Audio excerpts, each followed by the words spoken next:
आप सबने ये अलग अलग जगह अलग अलग कोड जरूर सुने होंगे। Trading is 70% psychology, 20% risk management and 10% strategy, या trading is 90% psychology and 10% strategy, और ऐसे ही न जाने कितने।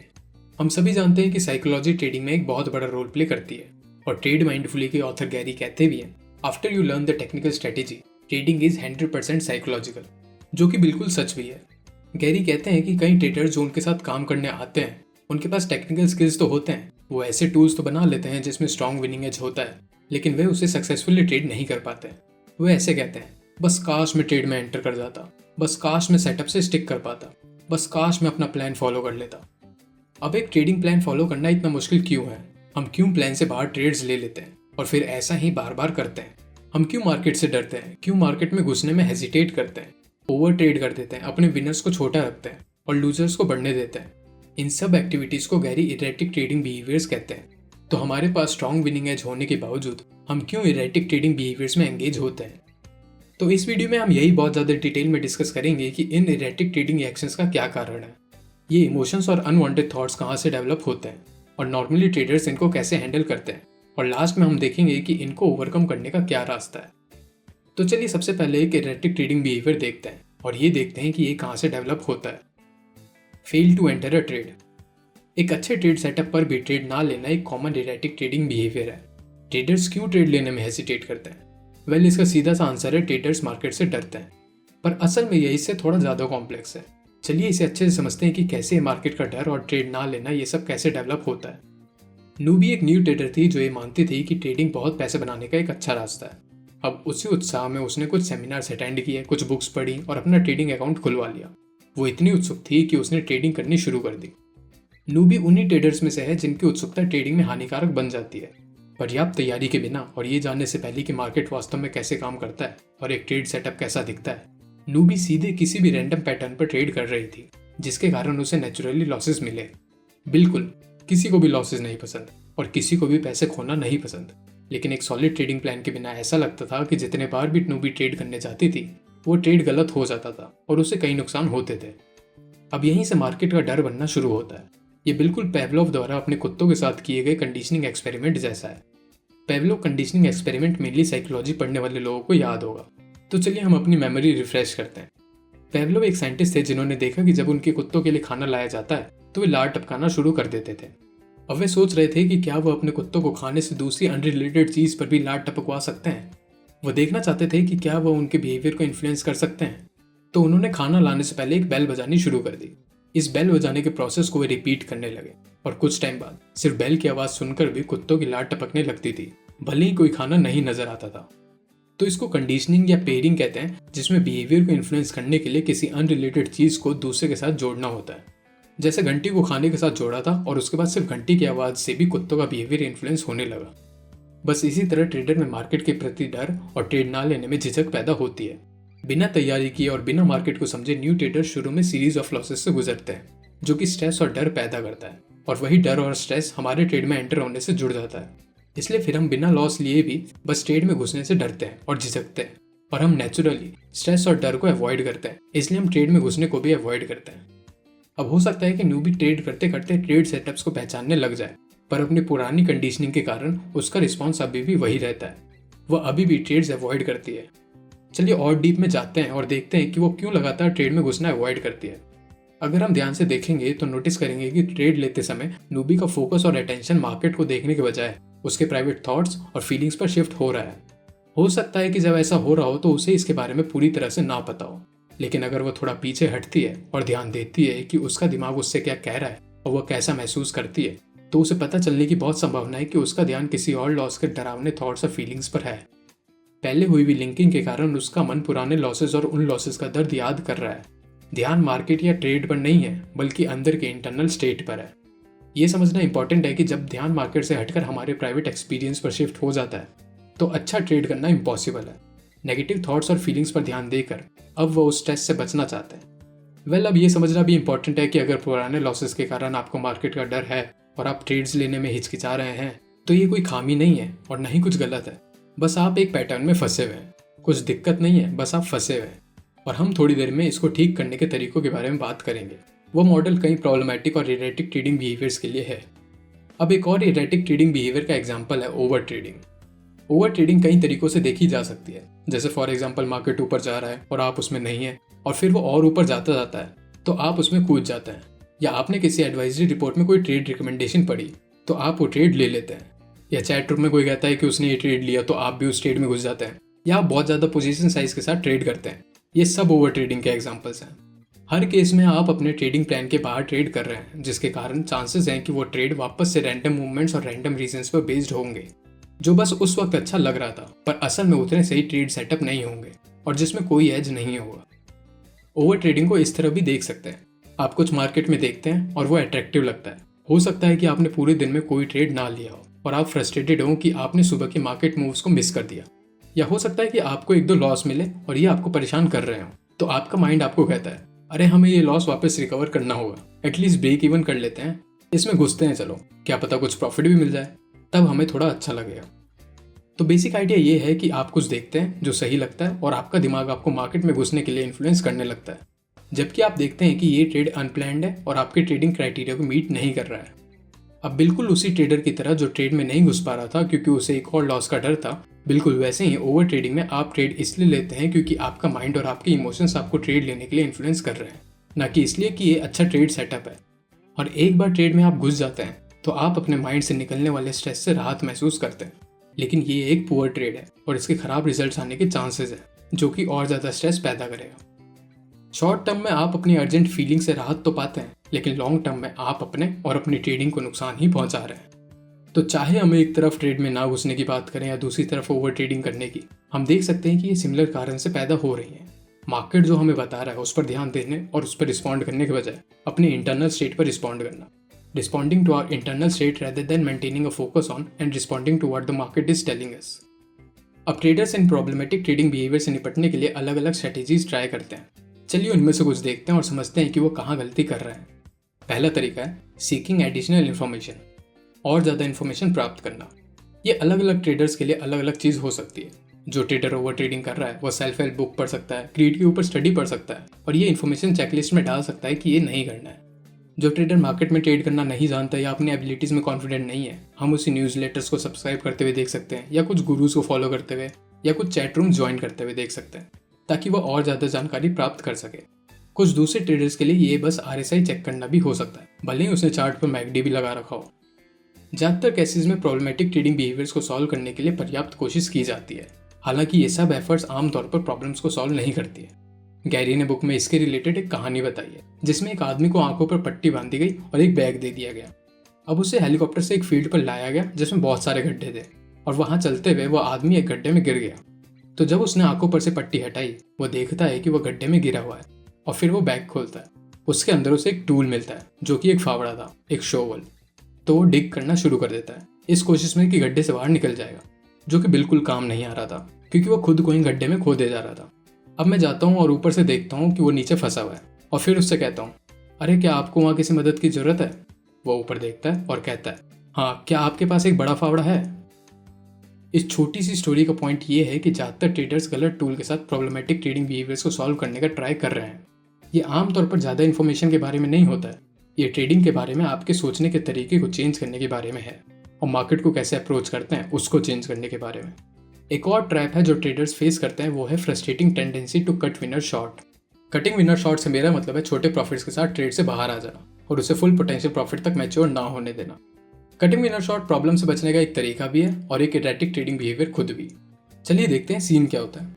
आमतौर पर एक ट्रेडर एक अच्छे खासे प्लान ट्रेड में घुसता है। वो एक बढ़िया सेटअप होता है जो एज के साथ ट्रेड के हर क्राइटेरिया को मैच करता है और ट्रेड प्रॉफिट दिखाना शुरू कर देता है। हालांकि अब इस पॉइंट पर ट्रेडर का दिमाग प्राइस की अनसर्टेनिटी को इंटरप्रेट करना शुरू कर देता है, खासकर जब प्राइस कम हो रहा हो या थोड़ा पीछे हट रहा हो। अब आपको ये पहचानना होगा कि अनसर्टेन सिचुएशंस में हम थोड़ा नेगेटिव हो जाते हैं, और ट्रेडिंग सर्टेनली एक ऐसी सिचुएशन है जिसका आउटकम अनसर्टेन है। हमारा मूड थोड़ा खराब हो जाता है और हम थोड़ा डिफेंसिव हो जाते हैं। ये एक नेचुरल रिस्पॉन्स है। हम सिंपली बस खराब सिचुएशन से बचना चाहते हैं, इसलिए हम थोड़ा पेसिमिस्टिक हो जाते हैं और नेचुरली खुद को बचाने की कोशिश करते हैं। अब अगर हमें पास्ट में कुछ नुकसान हुआ है और हमने उन नुकसान का दर्द एक्सपीरियंस किया है, तो हमारा दिमाग वो सब रिकॉल करने लगता है। ये ट्रेडिंग जैसे अनसर्टेन सिचुएशन में हमारे पेसिमिस्टिक टेंडेंसी को बढ़ाता है। किसी भी स्थिति में माइंड ट्रेड से बाहर निकलने के लिए इन्फ्लुएंस करने लगता है। अगर आप सुनेंगे तो आपका दिमाग कुछ ऐसा कहता है, अरे अब बेहतर होगा कि हम इस प्रॉफिट के साथ बाहर निकल जाए। इस ट्रेड को घाटे में बदलते हुए तो नहीं देखना चाहते ना, वरना एक और लॉस हो जाएगा। तो जब हम ट्रेड में होते हैं और हम उसकी अनसर्टेनिटी देखते हैं कि ये पोटेंशियली नेगेटिव भी हो सकता है, तो हमारा माइंड भागता रहता है, शांत नहीं रहता है। कहता है कि कैसे ये ट्रेड लॉस में बदल जाएगा और कैसे ये लॉस खराब है और हम इसे नहीं चाहते और एक्सेट्रा एक्सेट्रा। ये सब के कारण हमारे अंदर स्ट्रेस पैदा होता है। और फिर जब हम इतना सारा स्ट्रेस महसूस करते हैं, तब हम क्या करना चाहते हैं?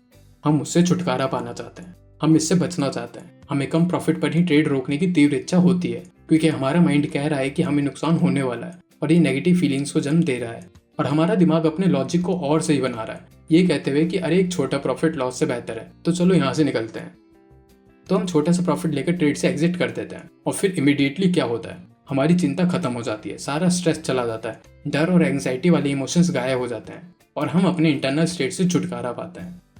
अब हमने अपने स्ट्रेस से छुटकारा पाने का एक बहुत ही इफेक्टिव तरीका सीख लिया है। हमें बस इतना करना है कि जीतने वाले ट्रेड से जल्दी बाहर निकलना है और स्ट्रेस दूर हो जाएगा। अगली बार जब हम किसी ट्रेड में एंटर करते हैं और स्ट्रेस फील करते हैं, तो ये लगभग निश्चित रिस्पॉन्स होता है। ध्यान दें कि एक बार फिर हम अनप्लेजेंट फीलिंग्स और इमोशन से बचने के हिसाब से एक्शन ले रहे हैं, ना कि इसलिए एक्शन ले रहे हैं क्योंकि वो मार्केट में सेंस बनाता है। बिल्कुल उसी ट्रेडर की तरह जो डर के कारण ट्रेड नहीं लेता है, और या तो उस ओवर ट्रेडिंग से स्ट्रगल कर रहे ट्रेडर की तरह जो अनप्लान ट्रेड ले लेता है क्योंकि उसका माइंड और इमोशंस उसको एंटर करने के लिए इन्फ्लुएंस कर रहे हैं, वैसे ही जो ट्रेडर विनर्स को कम पर रोक दे रहा है, वो इमोशंस पर रिस्पॉन्ड कर रहा है और वो कर रहा है जो उसका माइंड कह रहा है। मेन पॉइंट ये है कि हम ट्रेडिंग एक्शंस इमोशंस को देखकर ले रहे हैं और माइंड हमें क्या बता रहा है उसके हिसाब से ले रहे हैं, ना कि मार्केट क्या दिखा रहा है या ट्रेड के लिए बेस्ट क्या है इस हिसाब से। इस डिफरेंस को समझना जरूरी है, वरना ये हमें विशियस साइकिल के लिए तैयार करता है। कटिंग विनर शॉर्ट में हम ट्रेड में घुसते हैं, स्ट्रेस फील करते हैं, उससे निकलते हैं और अपने दिमाग और इमोशन से टेम्पररी छुटकारा पाते हैं। हम कभी स्ट्रेस को हैंडल करना नहीं सीखते, हम कभी विनिंग ट्रेड्स पर होल्ड ऑन करना नहीं सीखते, लेकिन हमें अगले ट्रेड तक एंग्जाइटी और स्ट्रेस से राहत जरूर मिल जाती है।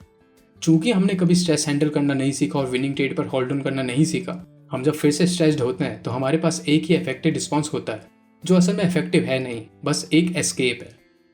ये ऐसे तब तक चलते रहता है जब तक कि हम थक नहीं जाते या अपना अकाउंट ब्लो अप नहीं कर लेते या इस साइकिल से निकलने को कोई रास्ता नहीं ढूंढ लेते। और हम थोड़ी देर में इस साइकिल से कैसे निकलना है इस बारे में बात करेंगे। अब कई लोग अपने थॉट्स और फीलिंग्स को दबाने की कोशिश करते हैं और सोचते हैं कि हम उन्हें कंट्रोल कर लेंगे तो उससे इन्फ्लुएंस नहीं होंगे।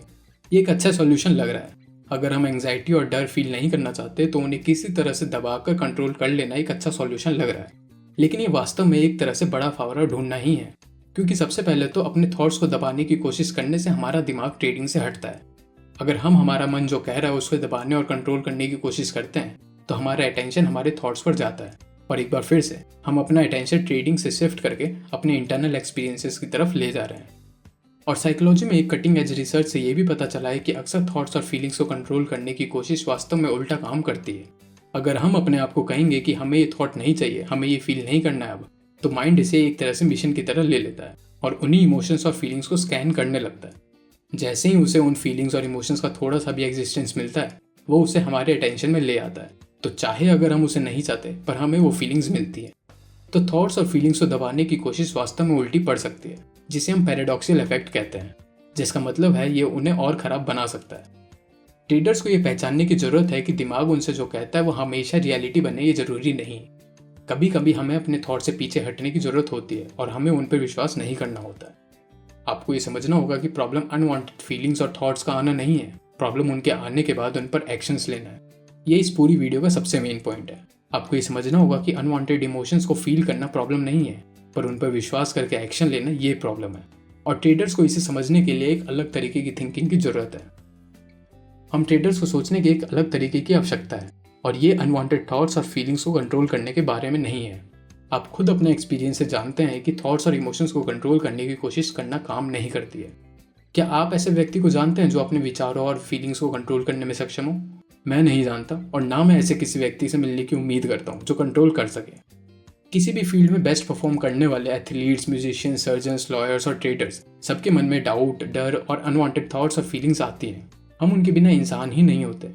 स्ट्रेस ना आना, अपने थॉट्स और इमोशंस को कंट्रोल करना या उनसे बचने या उनसे छुटकारा पाने का स्ट्रगल करना और ज़्यादा स्ट्रेस देता है। और जैसा कि हमने ये डिस्कस किया, ये और ज़्यादा इरेटिक ट्रेडिंग बिहेवियर्स का कारण बनता है। जैसे जैसे हम थॉट्स और फीलिंग्स से इंटरनल स्टेट को दबाने या उनसे बचने के लिए स्ट्रगल करते हैं, हम आखिरकार ओवर ट्रेडिंग और कटिंग विनर शॉर्ट जैसे प्रॉब्लमेटिक ट्रेडिंग बिहेवियर्स में फंसते हैं। जितना ज़्यादा हम विचारों और भावनाओं के साथ स्ट्रगल करते हैं उतना ही ज़्यादा हमारे एक्शंस कम फ्लेक्सिबल बनते हैं और मोस्ट ऑफ द टाइम हम अपने थॉट्स और इमोशंस पर ऑटोमेटिक रिस्पॉन्ड करते हैं बजाय मार्केट को रिस्पॉन्ड करने में, और इसी में हम फंस जाते हैं। तो गैरी आपके लिए एक अलग तरीके की थिंकिंग को सजेस्ट करते हैं। अनप्लेजेंट थॉट्स और फीलिंग्स रखें पर उनके साथ अलग रिश्ता रखें। Have the unpleasant thoughts and feelings but just have a different relationship with them. अब इसका मतलब क्या है, चलिए इसे समझते हैं। एलीट एथलीट्स की एक स्टडी में पाया गया कि उन्हें भी डर और अनवांटेड इमोशंस आते हैं। उनके हाई लेवल ऑफ गेम के बावजूद उन्हें भी सभी अनवांटेड थॉट्स आते हैं और स्ट्रेस के हर सिम्टम्स आते हैं जो हम एज ए ट्रेडर्स भी फील करते हैं। उनके पास वो होते हैं पर उनके साथ उनका एक अलग रिलेशनशिप होता है जिससे अनवांटेड थॉट्स और फीलिंग्स के बावजूद भी वे हाई लेवल पर परफॉर्म कर पाते हैं।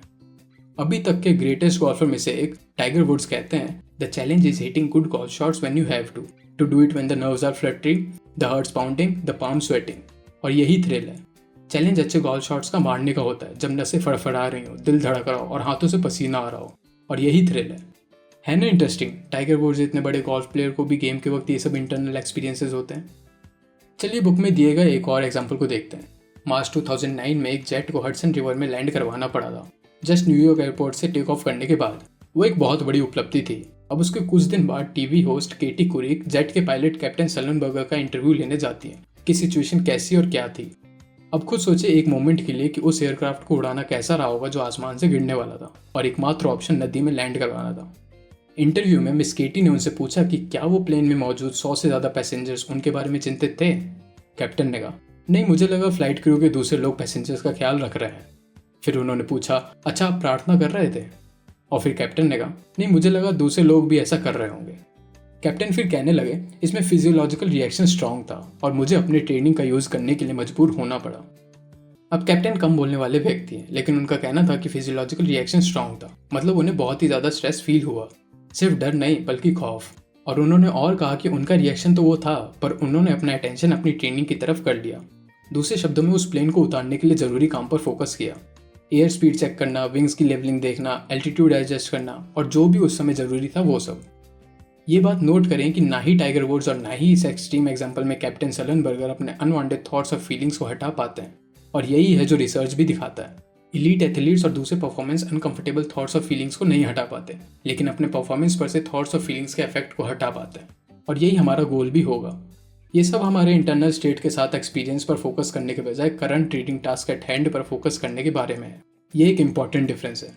अगर सिंपल शब्दों में कहें तो प्रॉब्लम थॉट्स और फीलिंग्स का आना नहीं है, तो आपको उनसे स्ट्रगल करने की जरूरत भी नहीं है, बल्कि आपको अटेंशन अपनी ट्रेडिंग टास्क जो आपके सामने है उस पर रखना है, और इसी को माइंडफुलनेस कहते हैं, जहां आपको पता हो कि थॉट्स और फीलिंग्स आ रहे हैं पर फिर भी आप अपने सामने करंट ट्रेड और मार्केट पर फोकस्ड हैं, जिसको ही बीइंग इन द जोन कहते हैं। अब हम बीइंग इन द जोन की बात अगले पार्ट में करेंगे, जहां हम सीखेंगे कि आप माइंडफुलनेस असल में अपनी ट्रेडिंग में कैसे अप्लाई कर सकते हैं।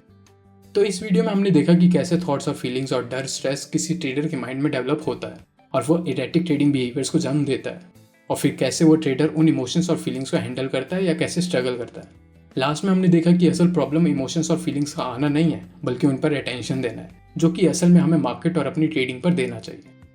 हमें कमेंट करके बताएं कि कैसी लगी आपको ये वीडियो।